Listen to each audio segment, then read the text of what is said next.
Hey you guys, this is Josh with Homesteading Family, and today I'm going to share with you just a few quick tips on watering.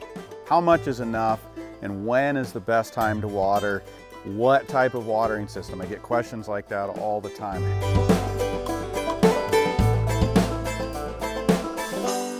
It is early August and things are finally heating up in the garden. And in August, there's two major challenges for most of us in the garden, or whatever time it's the hottest for you. One is weeding and the other one is watering. Get those plants enough watering. And of course, what type of watering system? I get questions like that all the time. Obviously, get your garden enough watering, but how much is enough and when is the best time to water? I like to overhead water. That mimics nature the most, and that is what I prefer.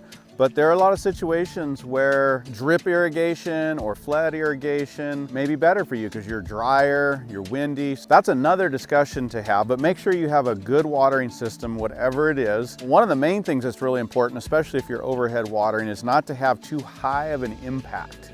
We don't want, to mimic thunderstorms on our garden all the time, right? That can be really destructive. You can see the system I've got back in here. This is a micro system and I love it. I just installed this year and it waters like a gentle rain. But whatever system you have, just make sure it works well for you, it works well for your environment. And then, two things you really need to know. One is how much water.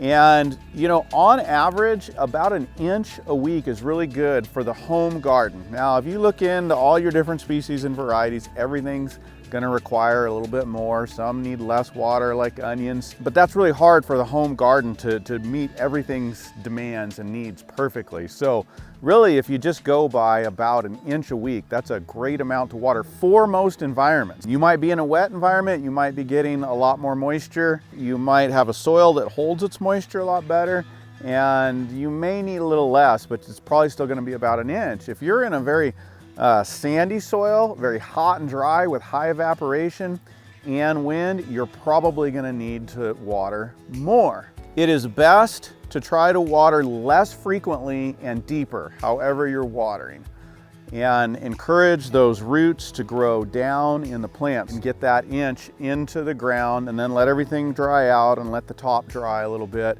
That's better for most plants than a regular shallow watering, which doesn't help the roots develop and help that plant to grow down and search for water and establish itself real well. It's going to create a weaker plant if you are just watering frequently and too shallow. Those plants, if you've been watering very frequently and shallowly, they don't develop the root structure. And so it gets hot, they're gonna wilt easily. They're gonna lose their protection. Try to go deeper, less frequently. The other thing is time of day. It amazes me to drive around places, not so much home gardens, but what I see in different landscapes where people water in the middle of the day overhead in the heat of the summer. Okay, that is a waste of water. It's not productive.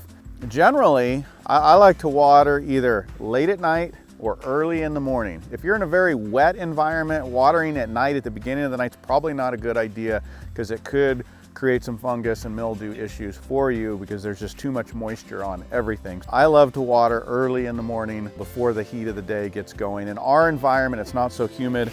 With the overhead, we actually water over the night, and that gets us the amount of water we need, and that works great for us. So you've got to apply that to your situation.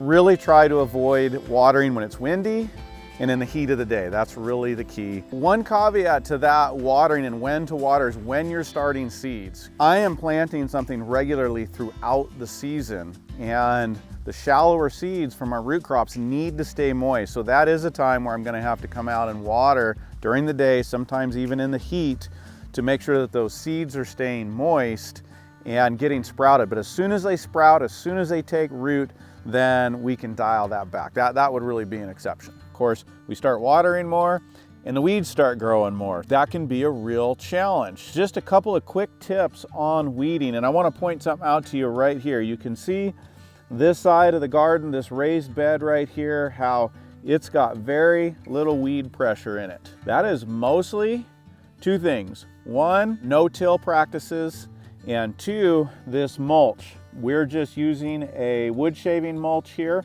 but this mulch layer that we planted the corn right into covers the soil, suppresses the weeds, and so very few are coming up. In contrast, you look at this spot right here, and this is an area that I left for demonstration to show the difference in what happens when this was just bare earth. This was not covered up. I haven't done anything with this. Look at the difference just from keeping the ground covered and protecting your soil. That's the long-term strategy, but weeds are gonna come up. You can see we've still got a few coming up in here. Number one tip is to just get into your garden every day. Spend a little bit of time. I do about a row a day. I come out early in the morning when it's not hot, and I just work my way through, looking, inspecting, and pulling weeds. It's not that much work. There's not that much here because we've mulched and we've gone to a no-till system. And then as we get out here, I just come through, and it takes me maybe 15, 20 minutes a day. That's it. And that really helps me keep up with things. There's a couple of tips from the garden to help you get through August.